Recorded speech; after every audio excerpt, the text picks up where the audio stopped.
ସେଇଟା କାହିଁକି ମୋ ମୋ ଛାତିରେ ମାନେ ମୋର ପିକ୍ଚର ପ୍ରତି ଗୋଟେ ମୋ ଡାଇରେକ୍ଟ ଟଚ୍ କରୁଥିଲା। ମୁଁ ବାୟା ହେଇକି ତା ପଛରେ ଦୌଡ଼ିଲି।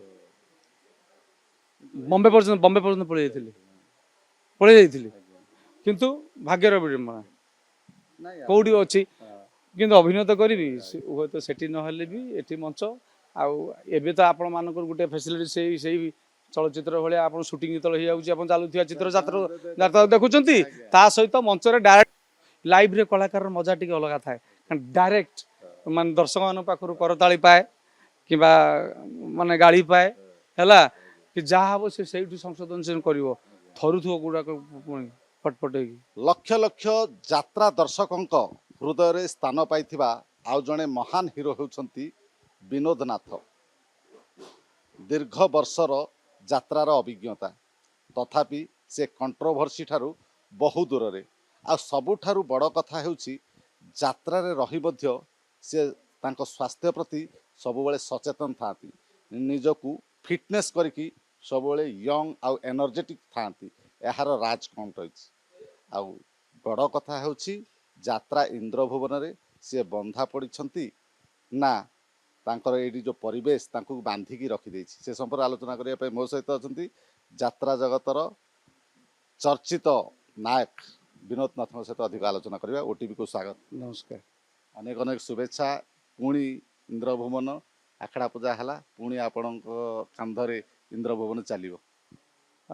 ବହୁତ ଖୁସି ଲାଗୁଛି।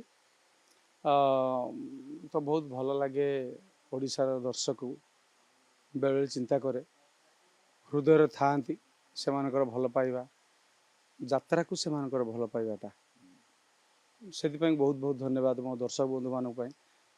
ତାଙ୍କ ପାଇଁ ହୁଏତ ଆଜି ଏଠି ଠିଆ ହେଇପାରିଛୁ ସେମାନଙ୍କୁ ଭଲ ପାଇବା ପାଇଁ। ନହେଲେ ଯାତ୍ରାର ଯେଉଁ କଷ୍ଟ ଇଟ୍ ମିନ୍ସ ଯେଉଁ ଯାଯାବର ଜୀବନ ସେଇଟା ଟିକେ ଭାରି କଷ୍ଟ ଟିକେ ଲାଗେ। 3 ଦିନ ପରେ ଉଠିକି ଏଠିକି ଯା ସେଠିକି ଯା ଘର ସଂସାର ଛାଡ଼ିକି କଷ୍ଟ ଟିକେ ଲାଗେ କିନ୍ତୁ ସେ କଷ୍ଟଟା ଭୁଲି ଯାଉ କେବଳ ଦର୍ଶକମାନଙ୍କର ଭଲ ପାଇବା ଏବଂ ଅଭିନୟ ଭିତରେ ମଜିଯିବା এইটা এবং ସେଇଟା ଓଡ଼ିଶାର ଯାତ୍ରାକୁ ଯାତ୍ରା ଭଳି ଗୋଟିଏ ଜିନିଷ ଯେଉଁଟାକି ଓଡ଼ିଶାର ଅଛି। ମୁଁ ସବୁବେଳେ କହୁଛି ବିଶ୍ୱରେ କେଉଁଠି ନାହିଁ ଯେଉଁଟାକି ଓଡ଼ିଶାର ଯାତ୍ରା ଦର୍ଶକମାନେ ତାକୁ ଭଲ ପାଇବା ଦେଇଛନ୍ତି ଏବଂ ଓଡ଼ିଶାର ଗୋଟେ ଏଣ୍ଟରଟେନମେଣ୍ଟ କ'ଣ କହିବାକୁ ହେଲେ ଆମ ଯାତ୍ରାକୁ ହିଁ ବୁଝାଏ। ଆମେ ଛୁଆଟି ବେଳେ ଆମେ ଦେଖି ଆସିଛୁ ଆଉ ଏପର୍ଯ୍ୟନ୍ତ ମଧ୍ୟ ତାର ଭଲ ପାଇବାଟା ଅଧିକ ବଢ଼ି ଚାଲିଛି। ସେଇଟା କେବଳ ଦର୍ଶକମାନଙ୍କର ଭଲ ପାଇବା ପାଇଁ। ଆଉ ମୋର ଦର୍ଶକମାନଙ୍କୁ ଏ କଥା କହିବି ଦର୍ଶକମାନଙ୍କ ଭଲ ପାଇବା ପାଇଁ ଯେହେତୁ ହେଇଛି ଯାତ୍ରାକୁ ଆମେ କଳୁଷିତ କରିବା ନାହିଁ। ସେଟାକର ମୁଁ ସବୁବେଳେ କହିଆସି ଆମ ପ୍ରଥମ କର୍ତ୍ତବ୍ୟ ହେଲା ଆମ ସମସ୍ତଙ୍କର କିଛି ନା କିଛି ଅଛି ଭାଗିଦାର ଅଛି। ଆମେ ସ୍ୱର ଉତ୍ତୋଳନ କରିପାରିବା ଏବଂ ତାର ସଂସ୍କାର ଆଣିପାରିବା ଏବଂ କେମିତି କ'ଣ ହେଇପାରିବ ତାର ମାନେ ଯେଉଁଟାକି କିଛି ଗୋଟେ ଆମର ମନେକର ଆପଣ ମନ ଭିତରେ ପଶିଛି କିଛି ଅଳିଆ ଅଛି ବୋଲି ତ ସେଇଟା କିଛି କିନ୍ତୁ ହଟେଇକି ପୁଣି ଯାତ୍ରାକୁ ପୁନରୁଦ୍ଧାର କରିକି ପୁରୁଣା ଯାତ୍ରାକୁ ଆମେ ଫେରି ପାଇବା ସେଇଥିପାଇଁ ସମସ୍ତଙ୍କର ଚେଷ୍ଟା ରହିବା ଦରକାର ଏବଂ ପୁରୁଣା ଯାତ୍ରା ହିଁ ଯାତ୍ରା ଥିଲା ଯାତ୍ରା ଅଛି। ଆଉ ସେଇଥିପାଇଁ ଆମେ ଯାତ୍ରା ଉପରେ ଫୋକସ୍ ଦେବା। ଯାତ୍ରା ଭିତରେ ମେଲୋଡ଼ି ରେକର୍ଡ଼ ଡ୍ୟାନ୍ସ ଏଇଟା ହେଉଛି ଗୋଟେ ମାଧ୍ୟମ ଯେହେତୁ ଗୋଟେ ଇଏ ତେଣୁ ମୁଁ କହିବା କଥା ଯାତ୍ରାରେ ଆପଣମାନେ ଯେଉଁଟା ଭାବୁଛନ୍ତି କିଛି ଗୋଟେ ଟ୍ରେଣ୍ଡ ଚାଲୁ କିଛି ଆପଣମାନଙ୍କ ପାଇଁ କିଛି ଗୋଟେ ହେଇଛି କିଛି ଗୋଟେ ଅଶ୍ଳୀଳତା ପଶି ଆସିଛି ଆପଣ ଯାହା ଭଲ ମନ୍ଦ ହେଇଛି ସେଗୁଡ଼ାକ ଆମେ ଦୂର କରିବା। ଆମ ସମସ୍ତଙ୍କର ଇଟ୍ ମିନ୍ସ କ'ଣ ମାଲିକ ହଉ କି ଆମର ଦର୍ଶକ ହଉ କି ଆମର କମିଟି ଭାଇ ହଉ କି କଳାକାର ହଉ ଆମେ ସମସ୍ତେ କି ରାଇଟର ଡିରେକ୍ଟର ଆମେ ସମସ୍ତେ ସହଭାଗିତାରେ ଆକୁ କେମିତି କ'ଣ ହେଇପାରିବ କାହାକୁ ଚାପ ପକାଇଲେ ଏ ଜିନିଷଟାକୁ ଦୂର ହେଇପାରିବ এইটা ହିଁ କଲେ ଏବଂ ଯାତ୍ରାର ଆସ୍ତେ ଆସ୍ତେ ସେ ଜିନିଷଟା ଦୂର ହେବ ଏବଂ ଯାତ୍ରା ଏବଂ ଭଲ ପାଇବା ଆଉ ଟିକେ ବଢ଼ି ଚାଲିବ। ବିନୋଦ ବାବୁ, ଆଜ୍ଞା ପ୍ରତି କଳାକାର ବର୍ଷେ ଭିତରେ ଗୋଟେ ପାର୍ଟି ଚେଞ୍ଜ କରିଛନ୍ତି କିଏ 2 ବର୍ଷ ରହନ୍ତି। ଆପଣଙ୍କୁ କିଏ ଏମିତି ବାନ୍ଧି ରଖିଥିଲା ଇନ୍ଦ୍ରଭୁବନ ଯେଉଁଟା ବନ୍ଧା ପଡ଼ିକି ରହିଗଲେ? ନାଇଁ ସେମିତି ନାହିଁ। ଶୁଣନ୍ତୁ ଆମର ଏଠି ଭଲ ପାଇବା ଅଧିକ ମିଳିଯାଇଛି ବୋଧେ। ବହୁତ ମାଲିକକୁ ଆମେ ଚାନ୍ସ ଦେଉ ବହୁତ କଳାକାରକୁ ଚାନ୍ସ ଦେଇଥାଉ ଏଇଥିପାଇଁ ଯେ ସେମାନଙ୍କ ସହିତ କାମ କରିବାର ମୌକା ମିଳିନଥାଏ। ଆଉ ମାନେ ପଇସା ପାଇଁ ନୁହେଁ କିଏ ତ ସମସ୍ତେ କୁହନ୍ତି ପଇସା ପାଇଁ ଭଲ ମନ୍ଦ ପାଇଁ କିଏ କୁଆଡ଼େ କ'ଣ ଜମ୍ପ କରୁଛି ଏ କରୁଛି କରୁଛି ନା ସେ ଆମମାନଙ୍କ କ୍ଷେତ୍ରରେ ସେୟା ନଥାଏ। କାରଣ ମୁଁ ପଇସା ଅତୀତରେ ପଇସା ଫେରେଇକି ମଧ୍ୟ ମୁଁ ଆପଣଙ୍କୁ କହିଛି ମୁଁ ଦର୍ଶକମାନଙ୍କ ପାଇଁ ଅଛି କାହିଁକିନା ଦର୍ଶକମାନେ କିଛି ଭଲ ପାଇବାଟା ଯଦି ଆମେ ଫୋପାଡ଼ି ଦେବେ ସେଇଟା ଭଲ ଲାଗିବ ନାହିଁ। ତ ସେଇଥିପାଇଁ ଏସବୁ କରିବାକୁ ପଡ଼େ। ତେଣୁ ଯାହା ହଉ ଆପଣମାନଙ୍କ ଭଲ ପାଇବା ଅଛି। ନାଟକ ଇନ୍ଦ୍ରଭୁବନର ମୁଁ ଏ ବର୍ଷ ଦ୍ୱିତୀୟ ବର୍ଷ କଣ୍ଟିନ୍ୟୁଟି କଲି। ଗତ ବର୍ଷ ମଧ୍ୟ ଭଲ ଫୋକସ୍ରେ ଥିଲା ନାଟକ ଗୁଡ଼ା, କେତେଗୁଡ଼ା ନାଟକ ଭଲ ଭଲ ନାଟକ ଥିଲା। ଏ ବର୍ଷ ମଧ୍ୟ ଯେଉଁ ନାଟକ 3 ଖଣ୍ଡ ମଧ୍ୟ ହେବାକୁ ଯାଉଛି, ସେ ବଢ଼ିଆ ବଢ଼ିଆ ନାଟକ। ମୁଁ ନିଜେ ମଧ୍ୟ ସେ ନାଟକକୁ ଅନୁଭବ କରିପାରୁଛି। ତା ଟାଇଟଲ୍ 3ଟାରୁ ଆପଣମାନେ ନିଶ୍ଚୟ ସେ ଜମକ ପାଇବେ। ଯାତ୍ରାର ନାଟକ ଗୋଟେ ନାଟକ ରହୁଛି ମୋ ସ୍ୱାମୀ ତୋର କ'ଣ ହବ, ଆଉ ଗୋଟେ ହେଉଛି କି ଅଲାଜୁକି, ଯେଉଁଟାକି ହେଭି ଷ୍ଟୋରି, ଏକଦମ ଆପଣ ନିଶ୍ଚୟ ପାଇବେ। ଆଉ ଗୋଟେ ଟାଇଟଲ୍ ରହିଛି ଠକ। ଏ ଟାଇଟଲ୍ ଶୁଣିକି ମୁଁ ବୋଧେ 7 ଦିନ ହେଲା ହସିଛି ଏ ଟାଇଟଲ୍କୁ ନେଇକି।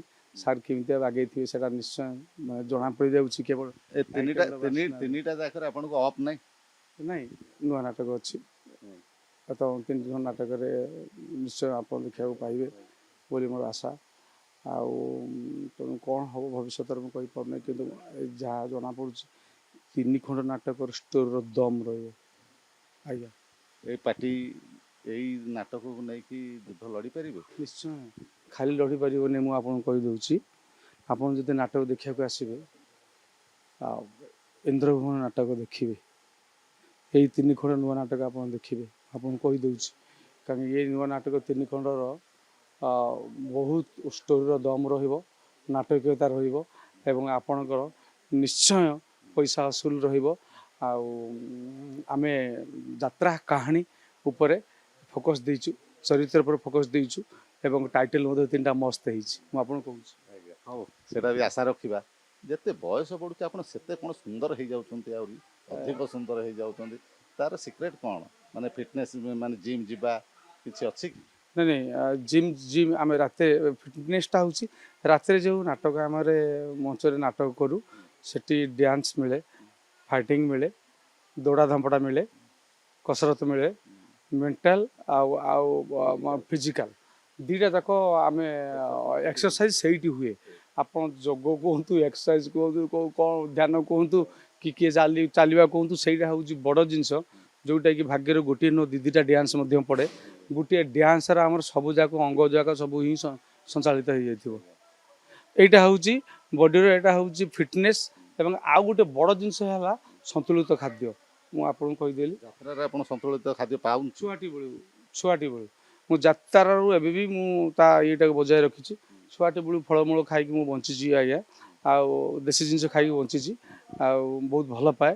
ଆଉ ଭାତ ଖାଇବି ନାହିଁ, କିନ୍ତୁ 10-12ଟା କଦଳୀ ଖାଇଦେବି, ଫଳ ଖାଇଦେବି, 2-4ଟା ଫଳ ଚୋବେଇ ଦେବି, ଆମ୍ବ 2-4ଟା ଖାଇଦେବି, ଅଙ୍ଗୁର 5 କିଲୋ ଖାଇଦେବି। ଏଇଟା ମୋ ଛୁଆଟି ବେଳୁ ମୋର ଅଭ୍ୟାସ। ଆମିଷ ପ୍ରତି ବହୁତ ଆକୃଷ୍ଟ ହୁଅନ୍ତି? ଫଳମୂଳ, ହଁ, ପିଜୁଳି ଏ ଯଦି ସେଟା ଯଦି ଖାଇବି ପୁଣି କ'ଣ ମାନେ ଦେଶୀ ଜାତୀୟ ମାଛ, ଦେଶୀ ମାଛ ସବୁ, ଚାନ୍ଦବାଲି ମାଛ ହେଲା, ସବୁ ଦେଶୀ ମାଛ ଆମର, ସବୁ ବନ୍ଦର ମାଛ ସବୁ ଆସେ। ଆଉ ମାଛ ଶୁଖୁଆର ଏରିଆ, ଆମେ କଙ୍କଡ଼ା ଏରିଆ। ବୁଲୁଥିବେ ଆପଣ, କେମିତି ଏସବୁ ଦେଶୀ ଖାଦ୍ୟ? ଦେଶୀ ଖାଦ୍ୟ ସଂଗ୍ରହ କରିବାକୁ ପଡ଼େ। ତା ମାନେ କ'ଣ, ରାତିରେ ଖାଇଲା ସମୟରେ ଫଳ ମିଳିବ ଖାଇବି, କଦଳୀ ତ ତା ଭିତରେ ଅଛି ମିଳିବ, ଫଳମୂଳ ତ ମିଳିବ ନା ନାହିଁ, ତା ସାଙ୍ଗରେ ବାଦାମଟି ଥିବ। ରାତିରେ ଖାଦ୍ୟ ହେଲା ହେଉଛି ଏଇଆ ହେଲା। ଆଉ ତାପରେ ସକାଳ ତ ଆମେ ଯାହା ଆସୁ ଗରମ କରି ଜିନିଷ ଖାଉ। ଆଉ ଦ୍ୱିପହର ଯାହା ଖାଦ୍ୟ ହେଉଥିବ କିଛି ତା ସାଙ୍ଗରେ ଶାଗ ଫାଗ ହେନା ଟେନା, ମାନେ ବର୍ତ୍ତମାନ ଜୀବନଶୈଳୀ କଥା କହୁଛି। ଛୁଆଟି ଭଳି ଅଧିକ ଖାଇକି ଆସିକି ଏପର୍ଯ୍ୟନ୍ତ ସେଇ ଜିନିଷଟାକୁ କଣ୍ଟିନ୍ୟୁଟି କରିକି ଏପର୍ଯ୍ୟନ୍ତ ରଖାହେଇଛି। ତା ସହିତ ରାତିରେ ଏକ୍ସରସାଇଜ କରିବାକୁ ପଡ଼ୁଛି, ମେଣ୍ଟାଲ ଆଣ୍ଡ ଫିଜିକାଲ। ନାଇଁ, ଯେଉଁ କଥାଟା ଆପଣ ଖାଦ୍ୟ, ସନ୍ତୁଳିତ ଖାଦ୍ୟ, ଆପଣ ହେଉଛନ୍ତି ଷ୍ଟାର ଇନ୍ଦ୍ରଭୁବନର। ବାବୁଙ୍କ ଉପରେ ପ୍ରେସର ପକାଉନାହାନ୍ତି ଯେ ଭାଇ ମୋ ଏ ଖାଦ୍ୟ ନହେଲେ ମୁଁ ଖାଇପାରିବି ନାହିଁ, ମୋତେ ଏ ଖାଦ୍ୟ ଦେବେ ଆଣିକି ବାବୁ? ନାଇଁ, ସେମିତି ନାହିଁ, ସେମିତି ଲୋକ ଆମେ ନୁହଁ, ହେଲା କି? ସେମିତି ନାହିଁ, ସେମିତି କୁହାଯାଏନି। ଆମେ ପଇସା ପାଉଛୁ, ଆମେ କିଣି ଖାଇପାରିବାନି, ସେ ହେଲା କଥା। ସେଇ ସବୁ ଛୋଟିଆ ଜିନିଷ ଖାଇବା କଥା, ନିଜେ ଖାଇବା। ବିନୋଦ ବାବୁ, ଆପଣ ଆସିଲେ, ଅଭିନୟଟା କ'ଣ ଶିଖିଥିଲେ ନା ଏଇଠିକୁ ଆସିକି ସବୁ ଅଭ୍ୟାସରେ ପଡ଼ିକି?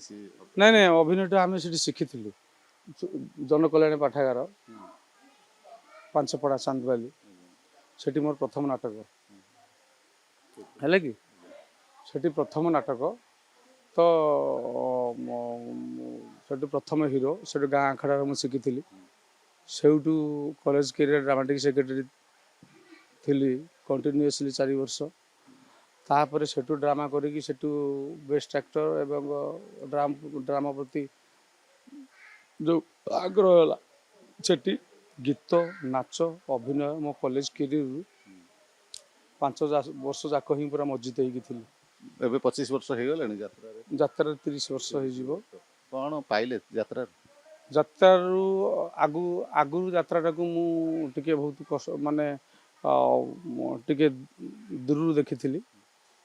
ଏବେ ଯାତ୍ରାଟାକୁ ପାଖରୁ ଦେଖିବାକୁ ପଡ଼ୁଛି, ଖୁସି ଲାଗୁଛି। କାହିଁକି ଖୁସି ଲାଗୁଛି? ଯେହେତୁ ଯାତ୍ରାର ଲୋକପ୍ରିୟତାଟା ବଢ଼ିଯାଇଛି, ଦର୍ଶକ ଜାଣି ହେଉଛି ଯେ ତାଙ୍କ ଭଲ ପାଇବାଟା ଦେଇଛନ୍ତି, ମଞ୍ଚରେ ଦେଖୁଛନ୍ତି, ଟିଭି ପର୍ଦ୍ଦାରେ ଦେଖୁଛନ୍ତି, ଖୁସି ପାଉଛନ୍ତି। ଆଉ ସେତିକି ଖୁସି ହେଲେ ଗୋଟେ କଳାକାର ଜୀବନରେ ଆଉ କ'ଣ ଥାଏ? ଦର୍ଶକ ଖୁସିରେ ଆମେ ଖୁସି। ପରିବାରରେ ଆପଣ ଏକା ଯାତ୍ରାରେ ନା ଆଉ କିଏ ଅଛନ୍ତି? ଆପଣଙ୍କ ପରିବାର, ଆପଣ ବ୍ୟକ୍ତିଗତ ପରିବାର? ନାଇଁ ନାଇଁ ନାଇଁ ଜଣେ ଆଉ କେହି ନାହାନ୍ତି? ବାପା ମା ଯାତ୍ରାରେ ଦେଖିକି ଖୁସି? ସେ ହଁ, ବାପା ବହୁତ ଭଲ ପାଆନ୍ତି ଯାତ୍ରାକୁ। ତାଙ୍କ ପାଇଁ ମୁଁ ଆସିଥିଲି। ସେ ହେଉଛନ୍ତି ପ୍ରଥମ ପଥ ପ୍ରଦର୍ଶକ। ତାଙ୍କ ଭଲ ପାଇବା ପାଇଁ ଯାତ୍ରାଟା ହୁଏତ କ'ଣ କେମିତି କ'ଣ ସେ ଠାକୁର ଡାକିଲେ କ'ଣ କଲେ ଜାଣିଲେ ମୁଁ ଟାଣି ହେଇକି ପଳେଇ ଆସିଲି। 30 ବର୍ଷ ଭିତରେ କେଉଁ କଳାକାର ସହିତ ଆପଣ ଅଭିନୟ କରିପାରନ୍ତି ଗୋଟେ ଅଫସୋସ? କେଉଁ କଳାକାରଙ୍କ ସହିତ ଅଭିନୟ ନା ସମସ୍ତଙ୍କ ସହିତ ସରିଯାଇଛି? ନାଇଁ ମ୍ୟାକ୍ସିମମ୍ ଲୋକଙ୍କ ସହିତ ଅଭିନୟ ସରିଛି। ଆଉ କେତେ ଜଣ ସହିତ କ'ଣ ସମୟ ହେଇପାରେ? ହେଲା, ସମୟ ଏମିତି କଟିଯିବ ମୋତେ କଳାକାର ଯେ ଅମକ ଲୋକଙ୍କ ସହିତ ସେଇ କଳାକାର ସହିତ ମ୍ୟାକ୍ସିମମ୍ ମେଜରିଟି 80% କଳାକାର ସହିତ ଅଭିନୟ ସରିଛି। ଆଉ କେତେ ଜଣ ଅଛି ଯୋଉଟାକି ତାଳମେଳ କେବେ ଖାଇନାହିଁ। ହଁ, ବିନୋଦ ବାବୁ କାହାଠୁ ଶିଖିଛନ୍ତି କି? ବଡ଼ ବଡ଼ ଯାତ୍ରା କଳାକାର ଅଛନ୍ତି, କିମ୍ବଦନ୍ତୀ କଳାକାର ଅଛନ୍ତି, ଲିଜେଣ୍ଡ ଅଛନ୍ତି, ତାଙ୍କୁ ଗୁରୁ କରିଛନ୍ତି? ଶୁଣନ୍ତୁ, ସମସ୍ତେ ମୁଁ ଯାହାକୁ ତ ଯାହା ଶିଖିବା କଥା ମୁଁ ଶିଖେ। ସମସ୍ତଙ୍କ ପାଖରେ ସବୁ ଜିନିଷ ପରିପୂର୍ଣ୍ଣ ଯେ ହେଇକି ଥିବ ଏବଂ ୟୁନିକ୍ ହେଇକି ଥିବ ତାହା ନାହିଁ। ଶିଖିଛନ୍ତି କିଛି? ତ ମୋର ଯାହା କତୁରୁ ଯୋଉ ଯାତ୍ରାର ଯେତିକି କଳାକାର ଅଛନ୍ତି ସେମାନଙ୍କ କତୁରୁ ବହୁତ କଳାକାର କତୁରୁ ଶିଖିଛି। ମୁଁ ଅନୁକରଣ ମଧ୍ୟ କରେ ଏବଂ ସେମାନେ କେହି ନା କେହି ମୋ ଛାତି ଭିତରେ ଅଛନ୍ତି। ଆପଣଙ୍କ ନଜର ଏକ ନୁହେଁ ଅନେକ, ଏକ ନୁହେଁ ଜଣେ କୁହନ୍ତୁ, ଜଣକ ଅନେକ। ନାଇଁ ନାଇଁ ସେମିତି ମୁଁ ନାହିଁ, ତ ଜଣେ ତ ଶ୍ରେଷ୍ଠ ଆପଣଙ୍କ ନାଇଁ, ନଜର ନାଇଁ, ସେମିତି ଜଣେ ନାହିଁ। ମୁଁ ଶୁଣନ୍ତୁ, ଆପଣ ମୁଁ କହିବି ମୋ ଷ୍ଟାଇଲ ହେଉଛି ଅଲଗା, ମୋ ଶିଖିବାର ଷ୍ଟାଇଲ। ମୋର ଅନେକ ଗୁରୁ ମାନଙ୍କର ତାଙ୍କ ଷ୍ଟାଇଲ ମୋ କତିରେ ଅଛି। ହର ସାର୍ ଡାଇଲଗ କହିବ, ତାଙ୍କ ଡାଇଲଗ ସାର୍ଙ୍କର ଗୋଟେ ଲେଖା କହିଲେ କଳାକାରକୁ ଏତେ ମଜା ଲାଗେ ଯେ ଧାରଣା ବାହାରେ। ଆଉ ସେ ନାଟକୁ ଡାଇଲଗ କାଟିଦେଲେ ତା ମଜା କୁଆଡ଼େ ପୁରା ଉଡ଼ିକି ପଳେଇଯିବ। ବୁଝିପାରିଲେ କଥାଟାକୁ? ତ ସେଇ ଟାଇପର ମୋର ମାନେ ବହୁତ ୟୁନିକ୍ କଳାକାର ଅଛନ୍ତି ଯେଉଁମାନଙ୍କ ଅଭିନୟ କରିଛି, ସେମାନଙ୍କ କତୁରୁ ମୁଁ ଶିଖିଛି ବହୁତ କିଛି। ଦେବୀରଥ ହେଲେ, ଦୈତାରୀ ପଣ୍ଡା ହେଲେ, ନିରୋଜ ସ୍ୱାଇଁ ହେଲେ, ଯେଉଁ ଭେଟେରାନ୍ ଆର୍ଟିଷ୍ଟ ମଧ୍ୟ ମୋ ସହିତ ଏମାନେ ମଧ୍ୟ ଥିଲେ। ଖାଲି ସେମାନେ ନୁହଁ, ମୋ କତୁରୁ କେତେ କେତେ କଳାକାର ଅଛନ୍ତି। ମୁଁ ସେମାନଙ୍କ କତୁରୁ ମୋର ଯାହା ଶିଖିବା କଥା, ଯେଉଁଟା ଭଲ ଲାଗେ ସେ ଜିନିଷଟା ମୁଁ ନେଇ ଆସେ। ଶିଖିଛନ୍ତି? ବିନୋଦ ନାଥ ଗୁରୁ ହେଇନାହାନ୍ତି? ଶୁଣନ୍ତୁ, ମୁଁ ଅଭିନୟ କରିବାକୁ ଏବେ ଭଲ ପାଏ। ମୋର ଅଭିନୟ ନିଶା। ମୁଁ ଲୋକମାନଙ୍କୁ ଅଭିନୟ କରିବି। ଆପଣ ଏଇଠି ଦେଖୁଥିବେ ମୁଁ ହଲୁଥିବି କେମିତି। ମୁଁ ଆପଣ ୟା ଭିତରେ ବି ହେଇତ ମୋ ପାଖକୁ ହାତ ଗୋଡ଼ ହଲି ଯାଉଥିବ। ତେଣୁ ଅନେକ ନବାଗତ ଆସୁଛନ୍ତି, ସେମାନଙ୍କୁ ୱେଲକମ୍। ମୁଁ ସେମାନଙ୍କ ସହିତ ଅଛି। ମୁଁ ସେମାନଙ୍କୁ ମୋର ସେ ନୂଆ ପିଲାମାନଙ୍କୁ ବହୁତ ଚାନ୍ସ ଦେଇଛି ଏବଂ ନୂଆ ମାନଙ୍କ ସହିତ କାମ କରିବା ପାଇଁ। ମୋର କାହା ସହିତ କାମ କରିବା ପାଇଁ ତ ଇଏ ନାହିଁ। ମୁଁ ସେମାନଙ୍କୁ ବହୁତ ଇଏ କରେ। ସେମାନେ ମୁଁ ତାଙ୍କୁ ଓଲଟି କହେ ଯେ ଆରେ ମୁଁ ଥିବା ଅବସ୍ଥାରେ ତମମାନେ ଆସିକି ଯାହା ଶିଖିବା କଥା କି ଯାହା ଇଏ କରିବା କଥା ଓଲଟି ପଚାର, ମୁଁ କହିବା ପାଇଁ ରାଜି, ସବୁ କରିବି, ଦେଖେଇବି ସବୁ ଇଏ। ତ ମୁଁ ଶିଖେଇବାରେ ମୁଁ ମଜା ପାଏ, ଜ୍ଞାନ ବାଣ୍ଟିବାରେ ମଜା ପାଏ। ଚଳଚ୍ଚିତ୍ର ଦେଖନ୍ତି? ଚଳଚ୍ଚିତ୍ର ଭଲ ପାଏ, ଓଡ଼ିଆ, ହିନ୍ଦୀ, ସବୁ ଚଳଚ୍ଚିତ୍ର ପ୍ରତି ମୋର ଭଲ ପାଇବା ବହୁତ ଅଛି। ମୁଁ ତ ଚଳଚ୍ଚିତ୍ର ପଳେଇ ଯାଉଥିଲି, ପୁଣି ଏପଟକୁ ପଳେଇ ଆସିଲି ନା। ସେ ଭାଗ୍ୟରେ ମୁଁ କ'ଣ ଜାଣିଛି କ'ଣ କେମିତି? ମୋର ଭଲ ପାଇବା ଚଳଚ୍ଚିତ୍ର, ପ୍ରଥମ ଭଲ ପାଇବାଟା ଚଳଚ୍ଚିତ୍ର ନା ମୋର। ହଁ, ଚଳଚ୍ଚିତ୍ର ଆଡ଼େ କାହିଁ ଅଟକିଗଲେ? ମୁଁ ବୁଝିପାରିଲି କଥାଟାକୁ। ଭାଗ୍ୟର ଇଏରେ ମୁଁ ଚକ୍ରରେ ମୁଁ ଆଉ ଯାତ୍ରା ଇଣ୍ଡଷ୍ଟ୍ରି ମୋର ଅଛି, ଭାଗ୍ୟ ଅଛି। କେହି କାହାକୁ କମ୍ ନୁହନ୍ତି। ବୁଝିପାରିଲେ କଥାଟାକୁ? ସେଟା ଚାଲୁଥିବା ଚିତ୍ର, ଏଟା ହେଉଛି ମଞ୍ଚର ଡାଇରେକ୍ଟ ଅଭିନୟ, ଲାଇଭରେ କଳାକାରର ମଜା ଟିକେ ଅଲଗା ଥାଏ। ଡାଇରେକ୍ଟ ଦର୍ଶକମାନଙ୍କ ପାଖରୁ କରତାଳି ପାଏ କିମ୍ବା ଗାଳି ପାଏ, ହେଲା କି ଯାହା ହବ ସେ ସେଇଠୁ ସଂଶୋଧନ କରିବ। ଥରୁଥିବ ଗୁଡ଼ାକ ପୁଣି ଫଟଫଟ ହେଇକି। ଆପଣ ଜାଣିଥାନ୍ତୁ। ତେଣୁ କରିକି ତେଣୁକୁ ସମସ୍ତେ ସମସ୍ତଙ୍କ ଜାଗାରେ ଠିକ୍ ଅଛନ୍ତି। ସେ ମାନେ ଫିଲ୍ମରେ ମୋର ଭଲ ପାଇବାଟା କଳା ପ୍ରତି ମାନେ ଭଲ ପାଇଥିଲା ଫିଲ୍ମରୁ ଚକା ଆଖି ସବୁ ଦେଖୁଛି। ଗୋଟେ ପିକ୍ଚର ମୋ ଲାଇଫଟା ଚେଞ୍ଜ କଲା। ମୁଁ ପାଗଳ ହେଲି ଫିଲ୍ମ ପ୍ରତି। ମୋର ପ୍ରଥମ ଫିଲ୍ମ ଯେଉଁଟାକି ଚକା ଆଖି ସବୁ ଦେଖୁଛି, ମୁଁ ଆପଣଙ୍କୁ ଖୋଲିକି କହିଦେଲି। ପ୍ରତ୍ୟେକ କଳାକାର ବହୁତ ନମସ୍ୟ ମୋର ସେ ଫିଲ୍ମର ଯେଉଁମାନେ ସବୁ ଅଭିନୟ କରିଛନ୍ତି। ସେଇଟା କାହିଁକି ମୋ ଛାତିରେ ମାନେ ମୋର ପିକ୍ଚର ପ୍ରତି ଗୋଟେ ଡାଇରେକ୍ଟ ଟଚ୍ କରୁଥିଲା। ମୁଁ ବାଏ ହେଇକି ତା ପଛରେ ଦୌଡ଼ିଲି। ବମ୍ବେ ପର୍ଯ୍ୟନ୍ତ ପଳେଇ ଯାଇଥିଲି। କିନ୍ତୁ ଭାଗ୍ୟର ବିଡ଼ମ୍ବନା କୋଉଠି ଅଛି। କିନ୍ତୁ ଅଭିନୟ ତ କରିବି, ହୁଏତ ସେଠି ନହେଲେ ବି ଏଠି ମଞ୍ଚ। ଆଉ ଏବେ ତ ଆପଣମାନଙ୍କର ଗୋଟେ ଫ୍ୟାସିଲିଟି ସେଇ ଚଳଚ୍ଚିତ୍ର ଭଳିଆ ଆପଣ ସୁଟିଂ ଯେତେବେଳେ ହେଇଯାଉଛି ଆପଣ ଚାଲୁଥିବା ଯାତ୍ରା ଦେଖୁଛନ୍ତି, ତା ସହିତ ମଞ୍ଚରେ ଡାଇରେକ୍ଟ ଅଭିନୟ ମଧ୍ୟ ଦେଖୁଛନ୍ତି। ତ ଦିଟା ଭିଜନ ଆପଣ ପାଇଲେ। ତ ଏଟା ଡବଲ ଧମାକା ଯାତ୍ରା ଇଣ୍ଡଷ୍ଟ୍ରିରେ ଆପଣ ମିଳୁଛି ବୋଲି ଆପଣମାନଙ୍କୁ ଟିକେ ଆହୁରି ଅଧିକ ମାନେ ଯାତ୍ରା ଟିକେ ଅଧିକ ଯେତେବେଳେ ଆମେ ଫେସବୁକ୍ ଦେଖିଥିବୁ ସବୁବେଳେ ଖାଲି ଆଗେ ଯାତ୍ରା ପାଇବୁ। କଣ୍ଟ୍ରୋଭର୍ସି ଯାତ୍ରାରେ ରହିଛି। ବିନୋଦ ନାଥ କଣ୍ଟ୍ରୋଭର୍ସିଠୁ କେତେ ଦୂରରେ? ମୁଁ ବହୁତ ଦୂରରେ। ମୁଁ କଣ୍ଟ୍ରୋଭର୍ସି ପଶିବାକୁ ଚାହେଁନି। କିନ୍ତୁ ସତ କଥା କହେ, ମୁଁ ଯେଉଁମାନଙ୍କୁ ଯାହା କହିଥିବି ସେମିତି କିଛି ମନ ଭିତରେ କାହାକୁ ମୋ ପ୍ରତି ସେମିତି କିଛି ନାହିଁ। ଜାଣିଥାନ୍ତୁ ଯାତ୍ରାର ସୁରକ୍ଷା ପାଇଁ କହିଥିବି। ମୋ ମନ ଭିତରେ କେତେବେଳେ କ୍ଷୋଭ ପ୍ରକାଶ କରିଥିବି, ମୋର କିଛି କେବଳ ଯାତ୍ରାର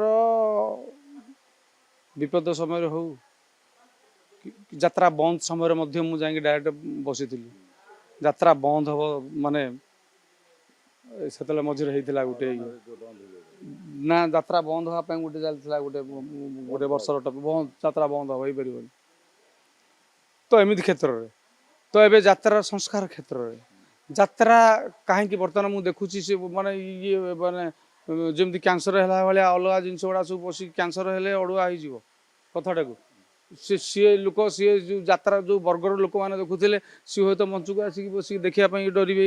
ମାନେ ଯଦି ତାଙ୍କୁ ଖରାପ ଲାଗିବ, ସିଏ ଯଦି ଫ୍ୟାମିଲି ଆସିକି ନେଇକି ବସିକି ନ ଦେଖିପାରିବେ, ଯାତ୍ରାଟାକୁ ଫ୍ୟାମିଲି ଆସିକି ବସିକି ଦେଖିବା ଦରକାର। ମୁଁ କହିବା କଥା ହେଉଛି ଏଠି।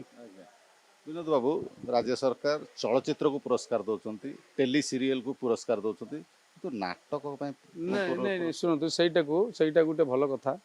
ଏ କଥା ଶୁଣୁଛି କିଏ? ଆପଣମାନେ ଗୁହାରି କରିଛନ୍ତି। ସରକାର ଯାଇଥିଲୁ, ଡାଇରେକ୍ଟ ଆମେ ବି ଯାଇଥିଲୁ ଯାତ୍ରା କଥା ନେଇକି। ଗତ ମାନେ ଇଏରେ ମଧ୍ୟ ଆମେ ଯାଇଥିଲୁ, 2-3 ବର୍ଷ ତଳେ ଯାଇଥିଲୁ ସଂସ୍କୃତି ଭବନ। ମୁଁ 2-3 ଥର ଯାଇଛି।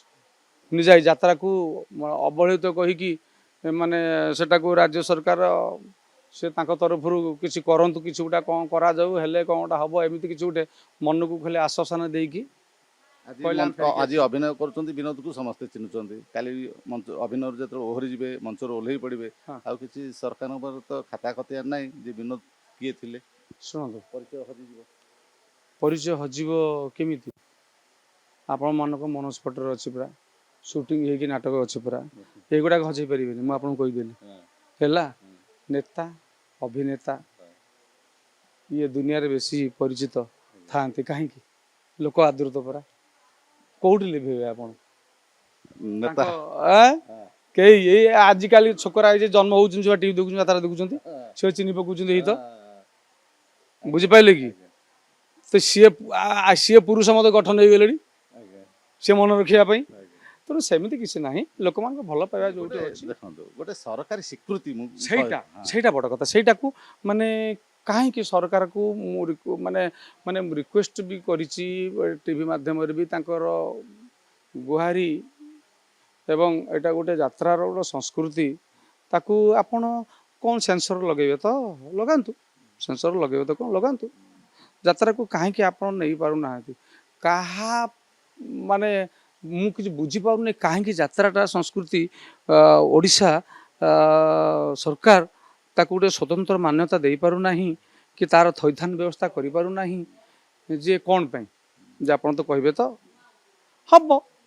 ଯଦି ତା ପାଇଁ ଗୋଟେ ଏଇଟା ଗୋଟେ କୋଟେଜ ଇଣ୍ଡଷ୍ଟ୍ରି ନା, ୟା ପାଇଁ ଯଦି କିଛି ଗୋଟିଏ ଆପଣଙ୍କର ଚାର୍ଟାର୍ଡ ରହେ, ବସେଇକି ଇନକମ୍ ଟ୍ୟାକ୍ସ ବସେଇକି ଭଲ ମନ୍ଦ ହୁଏ କି ସମସ୍ତ ହୁଏ, तो माने गवर्नमेंट नब एवं गवर्नमेंट कलाकार मान जहाँ साहाଯ୍य सहानुभूति और जहाँ पदक्षेप नेबा कथा गवर्नमेंट भी नब एथर असुविधा कौन अच्छी हेबा कलाकार उचित। हवा उचित कलाकार भत्ता पाइबे कलाकार मान परिवार आगु भल चलो किसी असुविधा नहीं तो जदि मुझे कहूँ आपड़ ये कहते तो ये भित्तिक देखिए ये आ तेणुक जदि सी चाहूना कहीं कौन आम तो खाली कहवा सत्य किंतु जदि सरकार एभली गोटे टपिक उपर गुरुत्व दिते निश्चय ये यात्रा इंडस्ट्री कलाकार वर्ग यात्रा कलाकार वर्ग एवं यात्रार दर्शक बंधु मध्य माने खुशी हुंते धन्यवाद करते एवं माने ये सरकार ये गोटे ये जिनस को शुणला बोली समस्ते मु भावुची बोधे बहुत खुशी हेबे कहीं ना राज्य में बहुत कलाकार अच्छा आपको पेट पोषुंट जोटा जोटा कि आप सरकार चाकरी दे पार ना किंतु यात्रा इंडस्ट्री माने गोटे गोटे माने इंडस्ट्री माने सेठी केते 200 100 150 200 लोक भी चाकरी दे पारुचंती मु कहया कथा हूँ यहाँ तेणु सरकार दृष्टिगोचर हवा दरकार मो मतरे से पदक्षेप कले बहुत बहुत धन्यवाद कलाकार माने ये हुंते बोली मोर आशा और विश्वास। विनोद बाबू एमती अभिनय करते ना भविष्य राजनीति रे कि अन्य किसी दिग परिवर्तन करिवार अछि शुणु राजनीति प्रति मोर भल पाइबा आम राजनीति शिखी कॉलेज मु आपन कहीदे से आमर मनमोहन सामल एवं अच्छा जो ये से जाइए मोर मन पड़ जाए एबीवीपी आम स्टूडेंट थिलु भारत प्रथम जो एंट्री करूँ सी भी जाइए चांदबाली कॉलेज को जाइए से चांदबाली रुहति से दिन कथा बहुत मन पड़े आउ राजनीति पॉलिटिकल साइंस स्टूडेंट ऑल्सो मु इकोनॉमिक्स थिला आउ पॉलिटिकल साइंस बहुत भल हुए आउ नेता हवा को मध्य आम पाखरे से अच्छी शिक्षा अच्छी आम जानू बहुत मत जिनस भल लगे नेता और अभिनेता ये दीटा जिनस गोटे मुद्रा दी पार्श्व से कहीं दीटा जिनस मत भल लगे माने आम पाठ पढ़िया हिसाब से मुझे पॉलिटिकल साइंस मुझे पॉलिटिकल साइंस पाठ पढ़ुँ और निजे जाता ये जो कॉलेज 5 वर्ष आम पॉलिटिक्स कर ठिया जीति ऑल्सो तो पॉलिटिक्स आम कॉलेज शिखी नेता भावे देखिए सेमती कही हेनी कहीं समय बड़ बड़वान समय केत कौ मुहूर्त कौन से निर्देशटा आसो ईश्वर को निर्देश आसो एवं मुझे जाने ना मुझे कहीपर कि भल पाए नेता अभिनेता ये दीटा टॉपिक मोर सब्जेक्ट अभिनेता हूँ अभिनेता आउ नेता पॉलिटिकल साइंस पॉलिटिक्स मु कॉलेज शिखी जेहेतु मो भल पाया पॉलिटिकल साइंस नहीं।